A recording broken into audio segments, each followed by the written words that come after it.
Hi hello welcome back to my channel. ನಾನು ಅರ್ಪಿತಾ ರಮೇಶ್.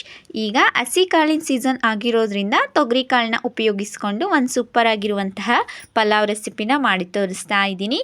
ತುಂಬ ರುಚಿಯಾಗಿರುತ್ತೆ. ತೊಗರಿ ಕಾಳನ್ನ ಬದಲಿಗೆ ಅವರೆಕಾಳಲ್ಲೂ ಸಹ ಇದೇ ಮಸಾಲೆನ ಹಾಕ್ಕೊಂಡು ಅವರೆಕಾಳಿನ ಪಲಾವ್ನ ಸಹ ಮಾಡ್ಕೊಳ್ಬೋದು. ಹಸಿ ಕಾಳಿನ ಕಾಲದಲ್ಲಿ ಯಾವ ಕಾಳು ಸಿಗುತ್ತೋ ಅದೇ ಕಾಳಿನಲ್ಲಿ ಸೇಮ್ ಮಸಾಲೆನ ಹಾಕ್ಕೊಂಡು ಮಾಡ್ಕೊಳ್ಬೋದು. ಮಾಡೋದು ಹೇಗೆ ಅಂತ ನೋಡೋಕ್ಕೂ ಮುಂಚೆ ನಮ್ಮ ಚಾನಲ್ನ ಸಬ್ಸ್ಕ್ರೈಬ್ ಮಾಡದೆ ಯಾರು ನೋಡ್ತಾ ಇದ್ದೀರಾ ಪ್ಲೀಸ್ ಹೋಗಿ ಸಬ್ಸ್ಕ್ರೈಬ್ ಮಾಡ್ಕೊಳ್ಳಿ. ಪಕ್ಕದಲ್ಲೇ ಕಾಣಿಸ್ತಿರೋ ಬೆಲ್ ಬಟನ್ನ ಕ್ಲಿಕ್ ಮಾಡಿ. ಒಂದು ಮಿಕ್ಸಿ ಜಾರಿಗೆ 3ರಿಂದ 4 ಟೇಬಲ್ ಸ್ಪೂನ್ ಆಗೋಷ್ಟು ತೆಂಗಿನ ತುರಿ, 1-2 ಗಡ್ಡೆ ಆಗೋಷ್ಟು ಬೆಳ್ಳುಳ್ಳಿ, 1-2 ಇಂಚ್ ಆಗೋಷ್ಟು ಶುಂಠಿ, 1-5 ಹಸಿಮೆಣಸಿನ್ಕಾಯಿ ನಿಮ್ಮ ಖಾರಕ್ಕೆ ತಕ್ಕಂಗೆ ಹಾಕೊಳ್ಳಿ, 1/2 ಇಂಚ್ ಆಗೋಷ್ಟು ಚಕ್ಕೆ, 1-2 ಲವಂಗ, 1 ಹಿಡಿ ಆಗೋಷ್ಟು ಕೊತ್ತಂಬರಿ ಸೊಪ್ಪು, ಹಾಗೆ ಸ್ವಲ್ಪ ಪುದೀನ ಸೊಪ್ಪು ನೀರನ್ನ ಹಾಕೊಂಡು ಚೆನ್ನಾಗಿ ಫೈನ್ ಪೇಸ್ಟ್ ಮಾಡ್ಕೊಂಬರೋಣ. ಆದಷ್ಟು ನುಣ್ಣಗೆ ರುಬ್ಕೋಬೇಕಾಗುತ್ತೆ. ನೋಡಿ ನುಣ್ಣಗೆ ರುಬ್ಕೊಂಡಾಗಿದೆ. ಒಂದು ಕುಕ್ಕರ್ಗೆ 4ರಿಂದ 5 ಟೇಬಲ್ ಸ್ಪೂನ್ ಆಗೋಷ್ಟು ಆಯಿಲ್ನ ಸೇರಿಸ್ಕೊಂಡು ಆಯಿಲು ಲೈಟಾಗಿ ಬಿಸಿ ಆಗ್ತಿದ್ದಂಗೆ 2 ಪಲಾವ್ ಎಲೆ, 1 ಏಲಕ್ಕಿ, ಹಾಗೆ 1 ಸಣ್ಣ ತುಂಡಾಗುವಷ್ಟು ಚಕ್ಕೆನ ಹಾಕ್ಕೊಂಡು 1-2 ದೊಡ್ಡ ಸೈಜದ್ದು ಈರುಳ್ಳಿನ ಸಣ್ಣ ಸಣ್ಣದಾಗಿ ಉದ್ದುದ್ದಾಗಿ ಸ್ಲೈಸ್ ಮಾಡಿ ಸೇರಿಸ್ಕೊಂಡು ಚೆನ್ನಾಗಿ ಮಿಕ್ಸ್ ಮಾಡ್ಕೊಳ್ತಾ ಇದ್ದೀನಿ. 1/2 ಟೀ ಸ್ಪೂನ್ ಆಗುವಷ್ಟು ಅರಿಶಿಣನ ಹಾಕೊಂಡು ಈರುಳ್ಳಿ ಜೊತೆಗೆ ಚೆನ್ನಾಗಿ ಫ್ರೈ ಮಾಡ್ಕೊಳ್ತಾ ಇದ್ದೀನಿ. ಈರುಳ್ಳಿ ಎಲ್ಲ ಚೆನ್ನಾಗಿ ಫ್ರೈ ಆಗ್ತಿದ್ದಂಗೆ ದೊಡ್ಡ ಸೈಜ್ ಒಂದು ಟೊಮ್ಯಾಟೋನ ಸಣ್ಣ ಸಣ್ಣದಾಗಿ ಕಟ್ ಮಾಡಿ ಸೇರಿಸ್ಕೊಳ್ತಾ ಇದ್ದೀನಿ. ಟೊಮ್ಯಾಟೋದು ಅಷ್ಟೇ ಹಸಿ ವಾಸನೆ ಎಲ್ಲ ಹೋಗಿ ಚೆನ್ನಾಗಿ ಫ್ರೈ ಆಗಿದೆ. ಇದಕ್ಕೆ ಇವಾಗ 1/4 kg ಆಗೋಷ್ಟು ತೊಗರಿ ಕಾಳನ್ನ ಸಿಪ್ಪೆ ಬಿಡಿಸಿ ಚೆನ್ನಾಗಿ ತೊಳೆದು ಸೇರಿಸ್ಕೊಳ್ತಾ ಇದ್ದೀನಿ. ಹಸಿ ಕಾಳನ್ನ ಜಾಸ್ತಿ ಹಾಕಿದಷ್ಟು ತುಂಬಾ ರುಚಿಯಾಗಿರುತ್ತೆ. ಈ ಹಸಿ ತೊಗರಿ ಕಾಳು ಈರುಳ್ಳಿ ಮತ್ತು ಟೊಮ್ಯಾಟೊ ಜೊತೆ ಚೆನ್ನಾಗಿ ಫ್ರೈ ಆಗಬೇಕು. ಏನಿಲ್ಲ ಅಂದರೂ ಒಂದು 4ರಿಂದ 5 ನಿಮಿಷ ಚೆನ್ನಾಗಿ ಫ್ರೈ ಮಾಡ್ಕೊಳ್ಬೇಕಾಗುತ್ತೆ.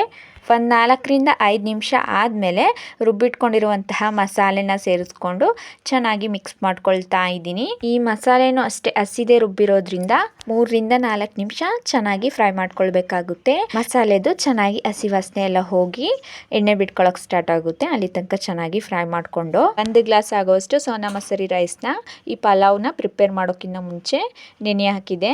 ಆ ರೈಸ್ನ ನೀರನ್ನ ತೆಗೆದ್ಬಿಟ್ಟು ಸೇರಿಸ್ಕೊಳ್ತಾ ಇದ್ದೀನಿ. ರೈಸ್ನ ಸೇರಿಸಿದ್ಮೇಲೆ ತುಂಬ ಹೊತ್ತು ಫ್ರೈ ಮಾಡ್ಕೊಳ್ಳೋ ಅವಶ್ಯಕತೆ ಇಲ್ಲ. ಜಸ್ಟ್ ಈ ಮಸಾಲೆಗೆ ಈ ರೈಸು ಚೆನ್ನಾಗಿ ಮಿಕ್ಸ್ ಆಗಬೇಕು. ನೋಡಿ ಇವಾಗ ಈ ಮಸಾಲೆಗೆ ಈ ರೈಸ್ ಎಲ್ಲ ಚೆನ್ನಾಗಿ ಮಿಕ್ಸ್ ಆಗಿದೆ. ಇದಕ್ಕೆ ಇವಾಗ 1 ಲೋಟ ರೈಸ್ಗೆ 2 ಲೋಟ ನೀರನ್ನ ಕಾಯಿಸ್ಬಿಟ್ಟು ಹಾಕೊಳ್ತಾ ಇದ್ದೀನಿ.